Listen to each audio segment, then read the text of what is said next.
again to everyone listening to the podcast.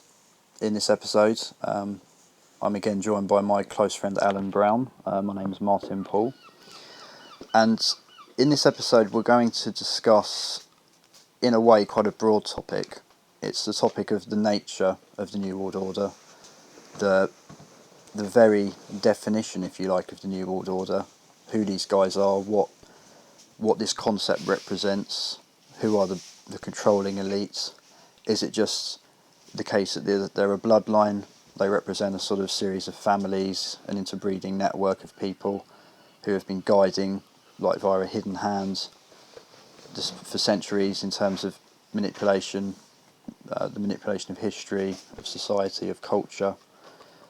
Or is it more a David Icke style sense of there being this interdimensional New World Order, in effect a force, a negative force that guides humanity? In other words, does it go beyond families and bloodlines? Does it go to a point where most people have to get off because it's too much of a journey to take in terms of our mental ability to comprehend it? Well, me and Alan, we both have the same, really, we both have a very alike view, really, when it comes to this topic. We're spiritual in nature, and we both believe that ultimately it's important to talk about this in the Alex Jones way of establishing names, establishing theory. But it's also very important to remember that arguably the New World Order is ultimately only one level of the conspiracy. It goes far, far deeper than that. It's more about an interdimensional conspiracy, if you like, and conspiracy perhaps isn't even the right word to use. I personally rarely use the word conspiracy now.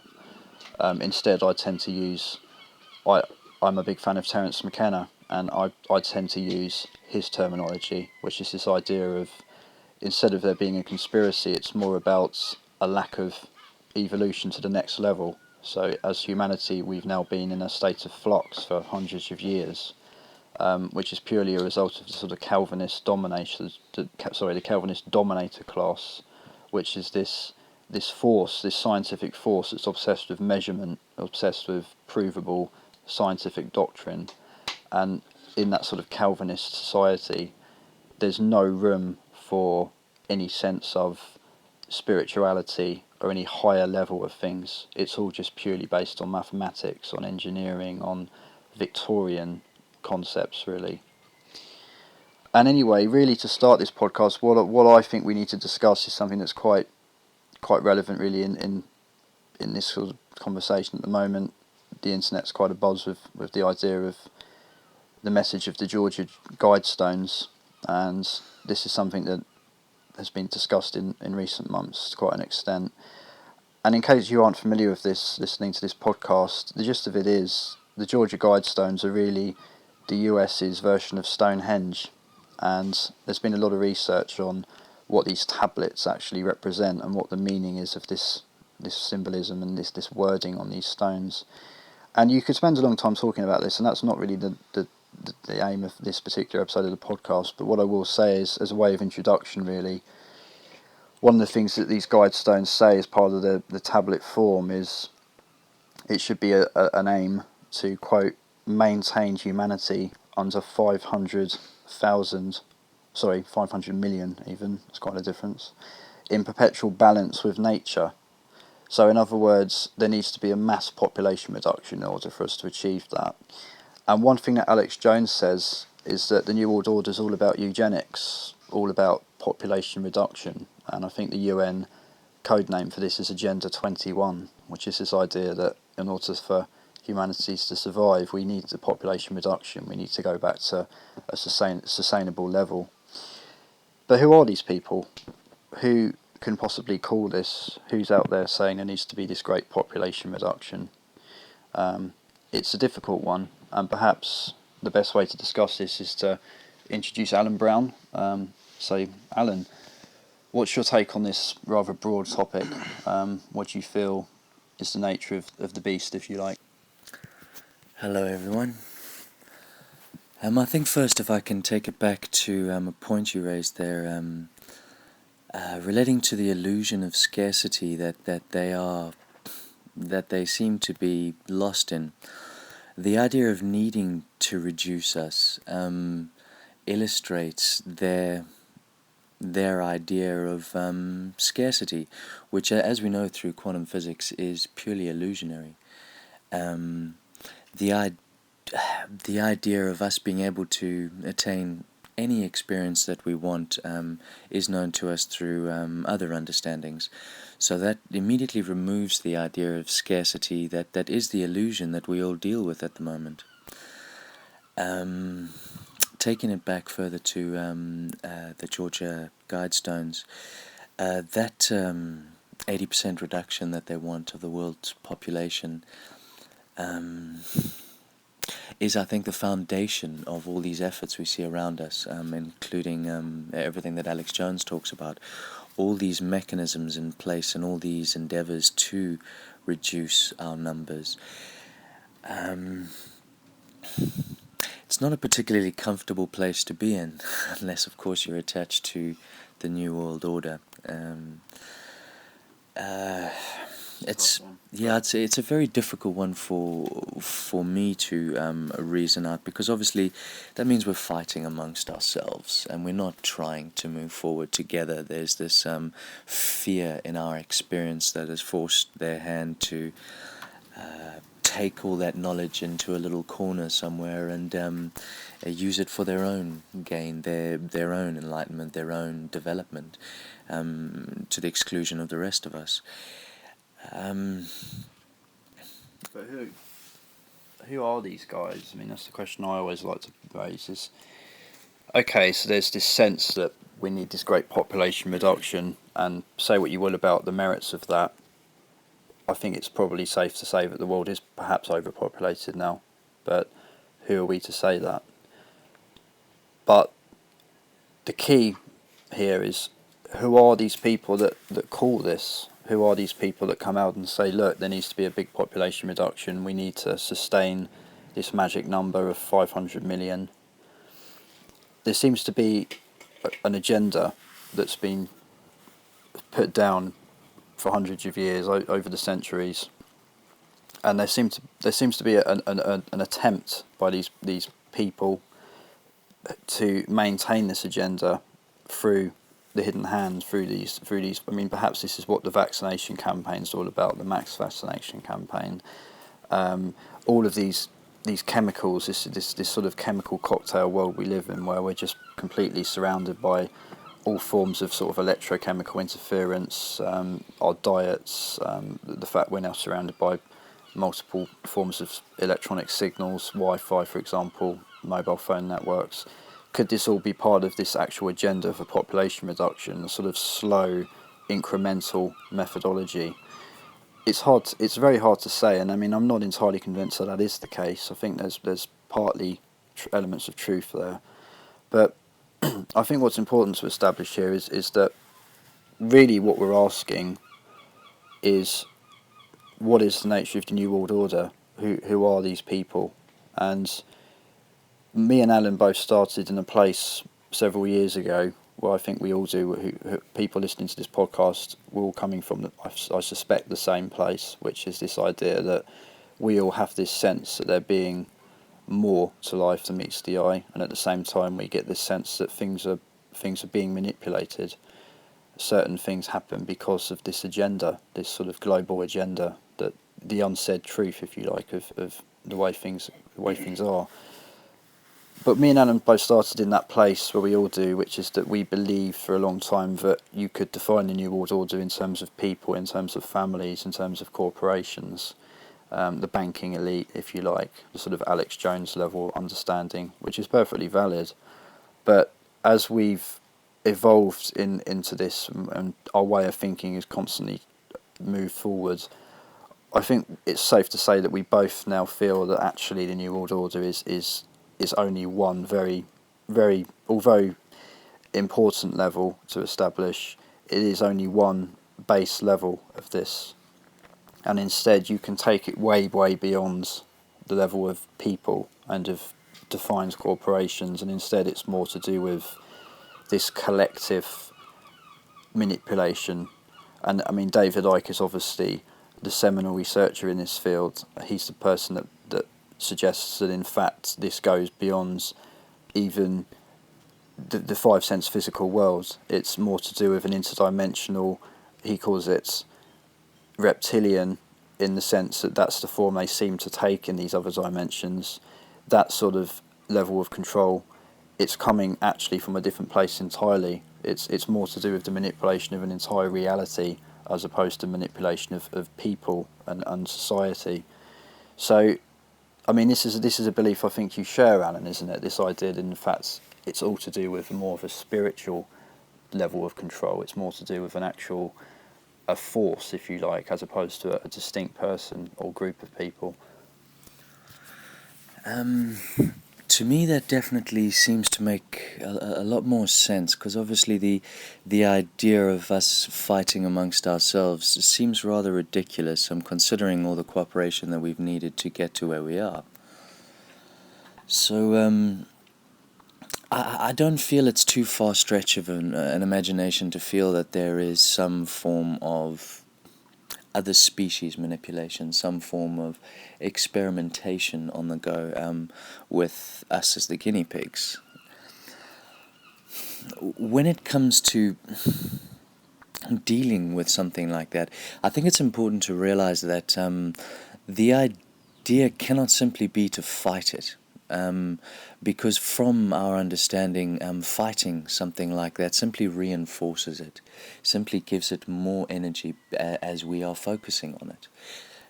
The chair is not there until we look at it, for instance, Schrodinger's cat. It's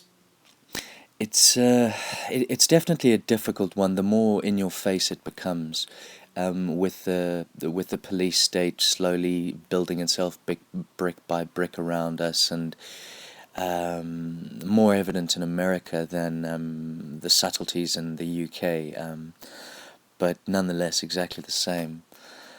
To see these changes come about shouldn't really stir the fear in us. That's such a difficult one to deal with, because obviously fear is the experience that we are trying to overcome at the moment. The idea of this control coming around us, this prison without bars being established, I think is a part of our evolution. I think is a part of something that we need to go through to understand further, to filter through into our consciousness. I may be veering off track if we do want some more detail on the New World Order, but just to get your sense on that. I think that you've covered essentially what this episode of the podcast is all about, which is we think it's important when you research this stuff to remember the fact that this is probably ultimately a far deeper topic than people realise at first. You enter into the world of the nature of reality, into the world of real cutting edge quantum physics in order to fully understand what could be going on in society. And it is deeper than to just say, yeah, there's a bunch of people ruling the world and there's an agenda in place. I mean, David Icke, for example. Now, I mean, we've not read his latest book. I think I certainly intend to. I'm a fan of Icke's work.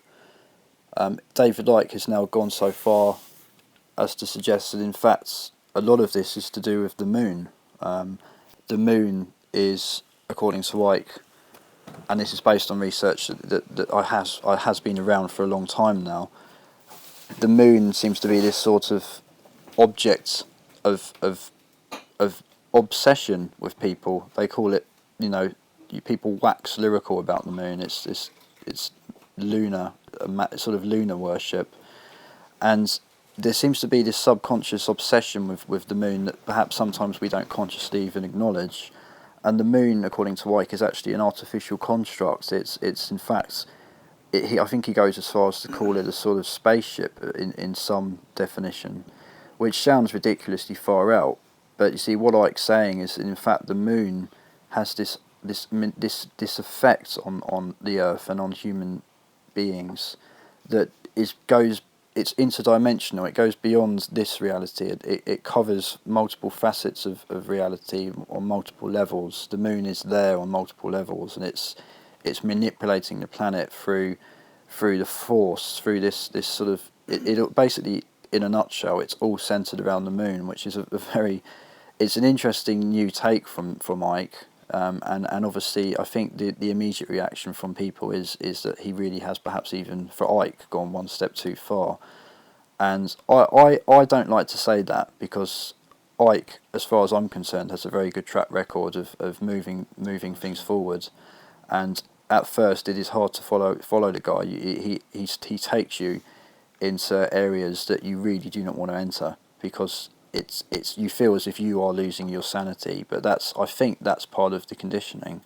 That's part of the conditioning, in terms of you're trying to fight something that really you shouldn't be trying to fight. You should be embracing it as some kind of great, profound truth that you've now forgotten. So that's important. That's an important new development, really, for Icke, in my opinion. But also, I think it's very interesting now that we live in a world where Hollywood seems to be throwing out suggestions, if you like, about the nature of reality, and I think it's very obvious now that we've in our conversation we've naturally moved from the New World Order, and we're now talking nature of reality, which is pretty much what I intended to happen, because I knew it would. The nature of reality is really what it's all about. The New World Order is too base level for us, at least. That's not taking anything away from Alex Jones, not at all, but it is important, I feel, to take it to the next level. Inception is an interesting development. The film Inception with Leonardo DiCaprio, directed by Christopher Nolan. I've seen this film, and one of the first things that I realised about this film was that there's a lot of hidden meaning behind this film. There's a lot of digs, there's a lot of suggestions thrown your way that supersede the film. They're not film centric. These are the sort of messages that are actually aimed at your subconscious. Christopher Nolan, who also wrote the screenplay, spent years writing this, decades in fact, I think. There's one particular line in the film that struck me in like a diamond bullet, to quote Colonel Kurtz in Apocalypse Now. It was the scene where Leonardo DiCaprio's character said something along the lines of, "I've come back to remind you of a truth that you once knew, but you've now forgotten. The truth that the world you live in isn't real. The truth that the reality is just a dream."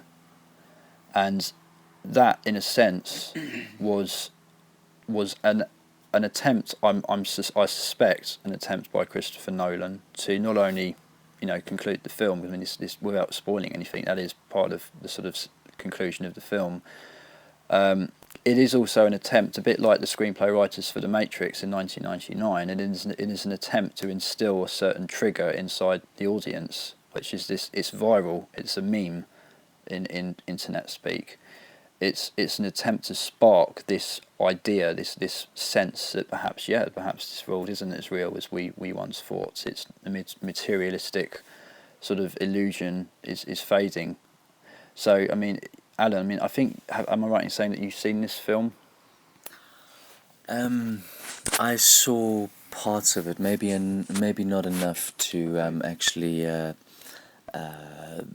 get involved in the discussion with. But based on what you say, it's definitely something that I do want to watch in more detail.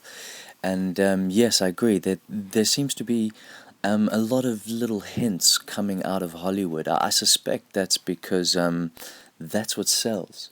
People on some level seem to be able to relate with that, and it catches.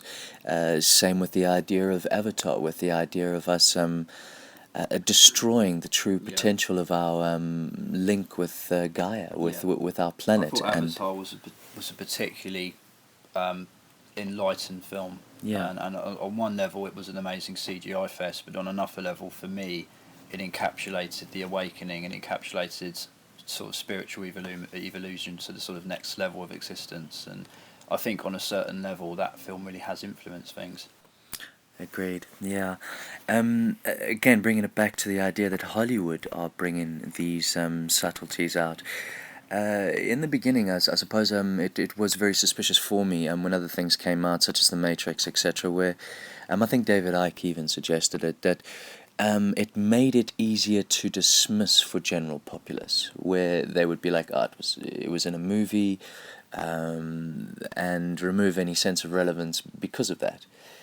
But not so much anymore, I suspect. Either it's backfired or it's the true intent is coming out. I'd like to think that it's the true intent. I would like to believe in the good nature of us all really trying to come through in all of this. When it comes to the nature of reality, I always like to start at the point that bewildered me and sent me off on a tangent. Definitely was a pivotal point in my starting to understand the nature of reality. A very simple little animated skit on the internet, on Google Video, called Dr. Quantum, which I'm sure you've seen. Yeah, I think so. The double split experiment. Vaguely remember it, Okay. but I'm not really, actually.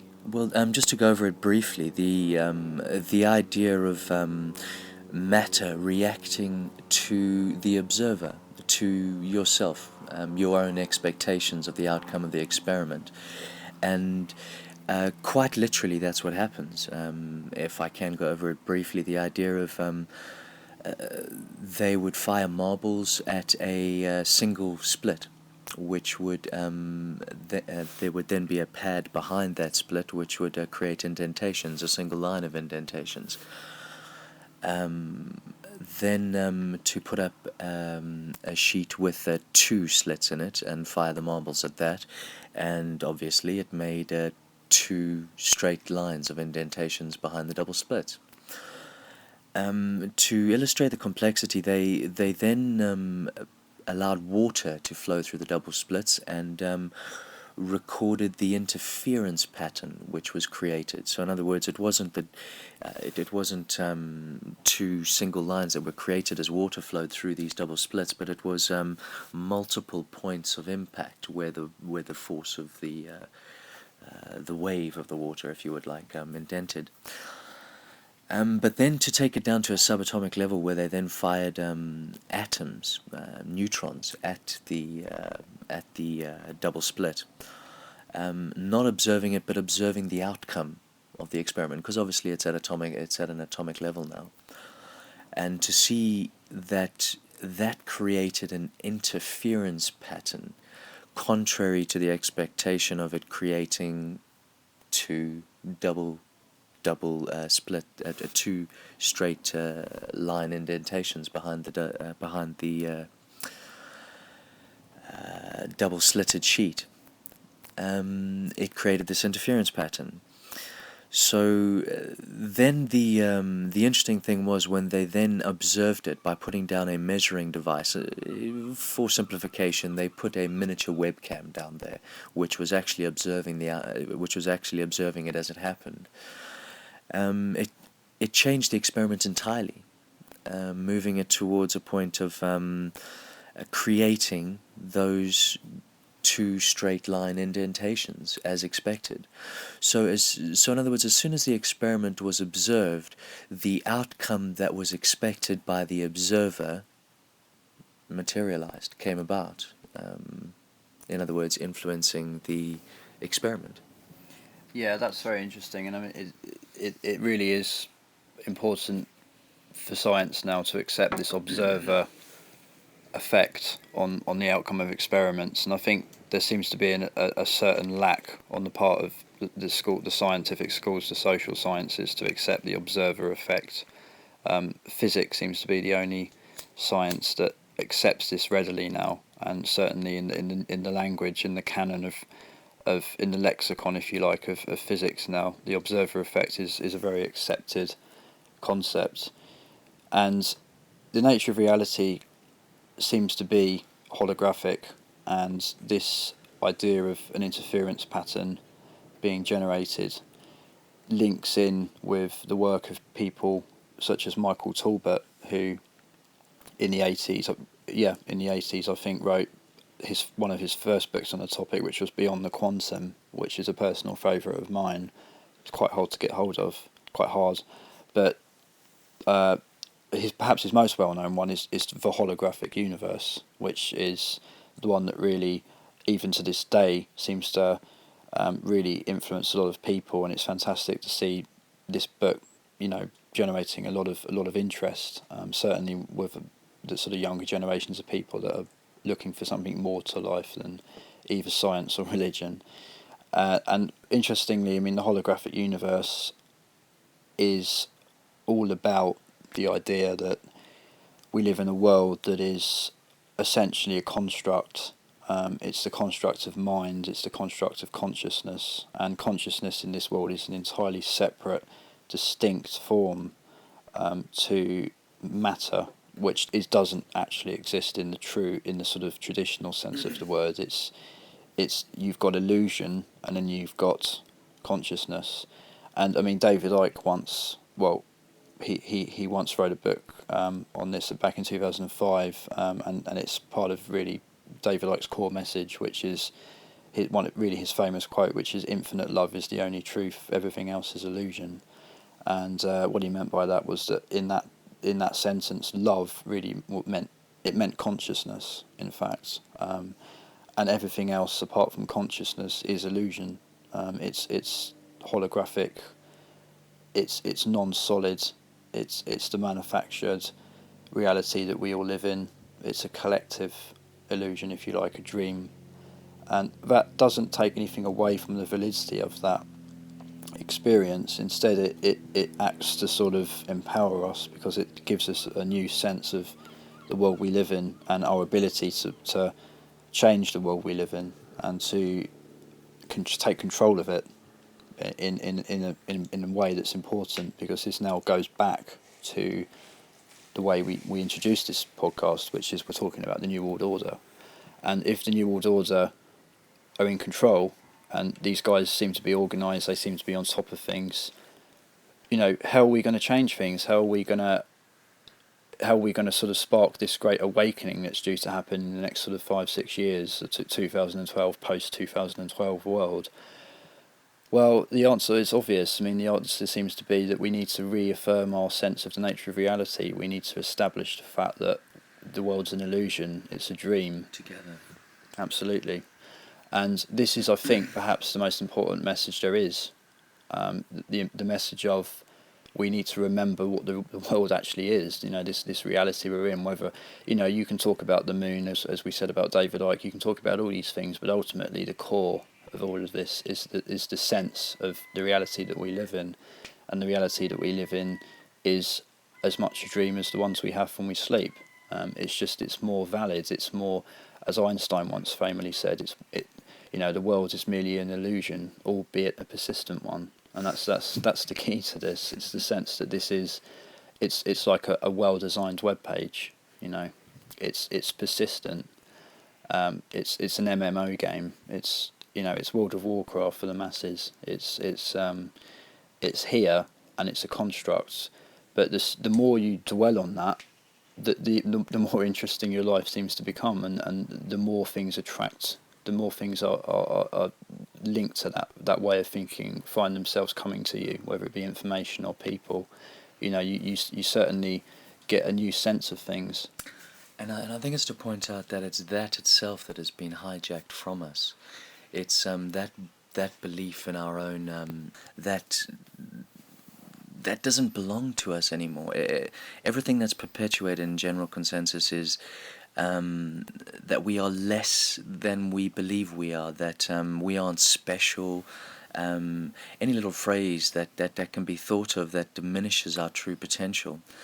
And that effectively has hijacked our control, our shaping of our reality tunnel. I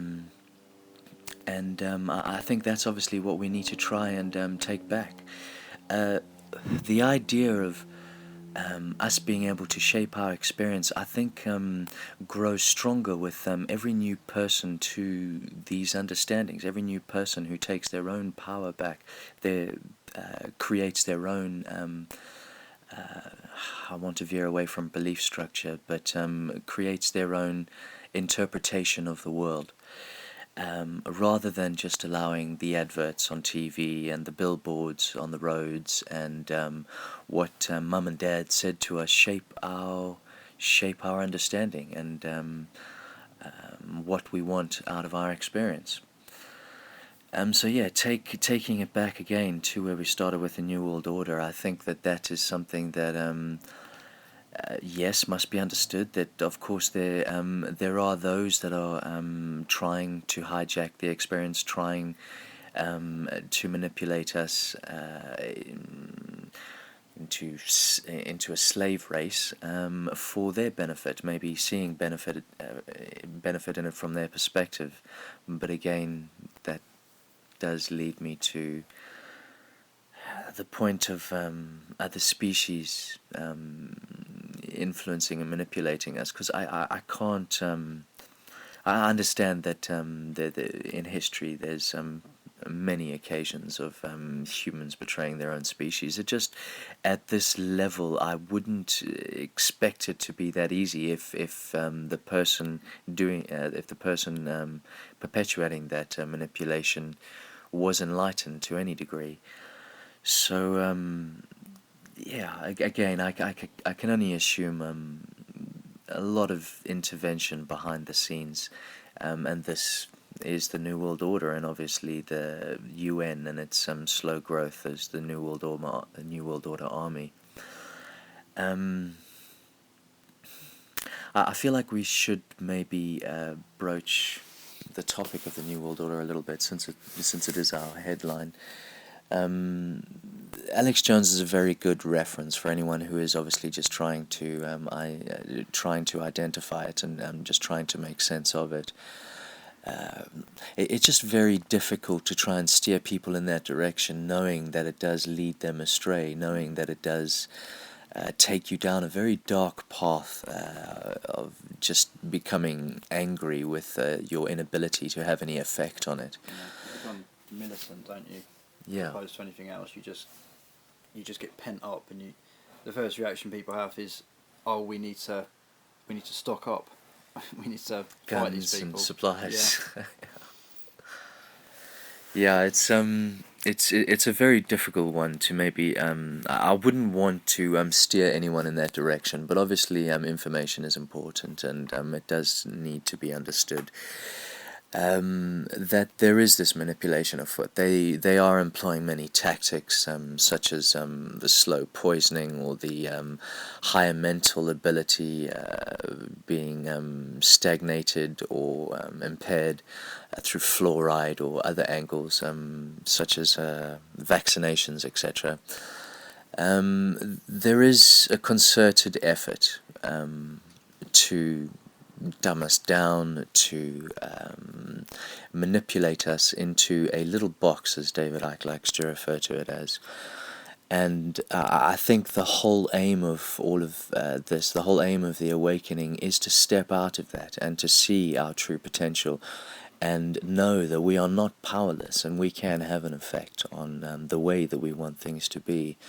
But it appears that only comes en masse. That only comes when the shoal swims together. That only comes when we all stand together as one and say no more. Let's look at a new way of thinking. Let's evolve our thought and take it to new places.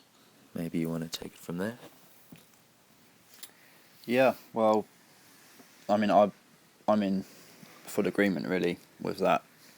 We need to remember, crucially, that the Alex Jones initial sort of way of thinking is important, but I think as people interested in this topic, you owe it to yourselves, if you haven't already, to start to expand your area of research into nature of reality, into these ideas that we're raising in today's episode of this podcast, because what you find really two things happen. The first is that you start to feel that you are actually getting genuine answers, genuine solutions to some of the issues that are always raised, but you also you also start to just sense that things aren't looking quite as bad as they seem at first. You actually get a sense of empowerment, because all of a sudden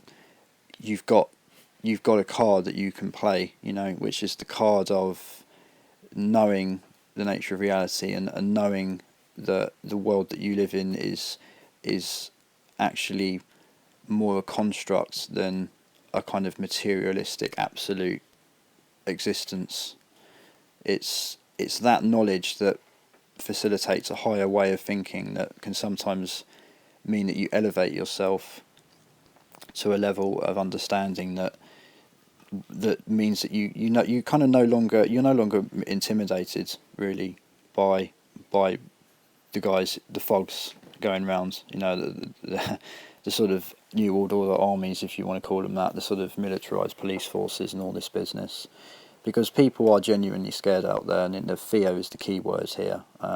Fear controls the world, because we don't understand the nature of the world we live in, and if people understood the nature of the world they lived in, then fear would be an obsolete concept, because all of a sudden there would be no reason to fear anything.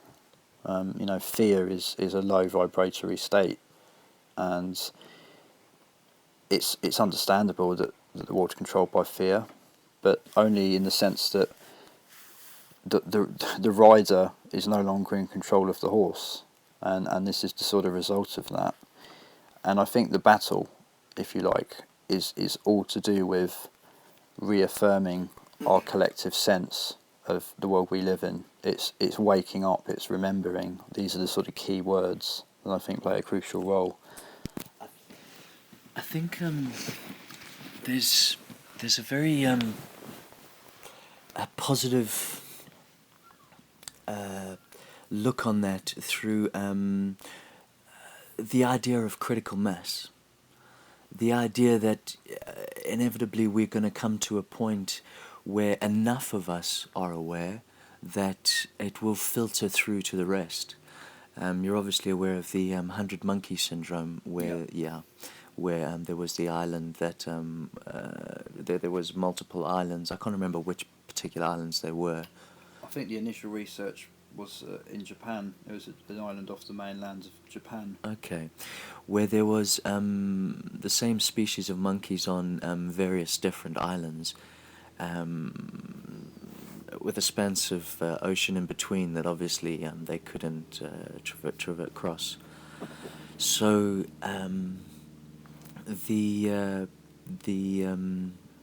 as one of the female scientists trained one of the monkeys to clean its sweet potato before actually eating it, which obviously avoided it getting the worms and any other sort of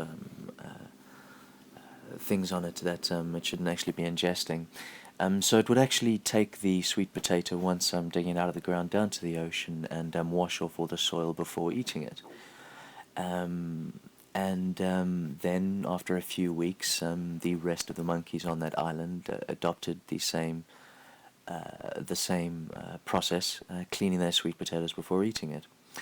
The interesting thing came about after a few months when one of the other island's researchers contacted them and suggested that their monkeys had started cleaning their sweet potatoes in the ocean. So obviously once they had then spoken to the other scientists and realized that they had taught them and this information had somehow passed to the other island without a monkey swimming across or without another scientist teaching that other island the method of cleaning the sweet potatoes, that it just filtered through the species' subconscious somehow. Once enough of them were aware of a new technique that was beneficial to them, it filtered through and the others were just aware of it and started doing the same. So I guess what I'm referring to there is the idea that once enough of us are aware of the nature of reality, that there will be a sense of it that passes through the rest of us, that may make it easier for them to understand, or maybe it's more dramatic than that, that they do simply just understand at that point in time. I'm not certain, but there is obviously that hope there that something can, that something will trigger. And yeah, nature of reality. It's something that maybe we don't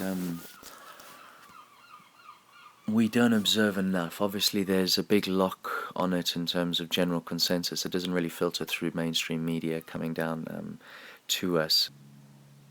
Yeah, well, no, I think that's a very poignant point there, Alan, you've made. It's crucial. Yeah, well, we're going to have to wrap this episode of the podcast up now.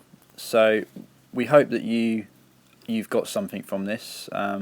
We appreciate the fact that the nature of reality is not always a subject that's easily digestible. It's not always easily accessible, but we think it's important, and I hope that this conversation that me and Alan have had has certainly opened your eyes to the concepts, and you know you're likely going to now move forward from this and gain some greater understanding.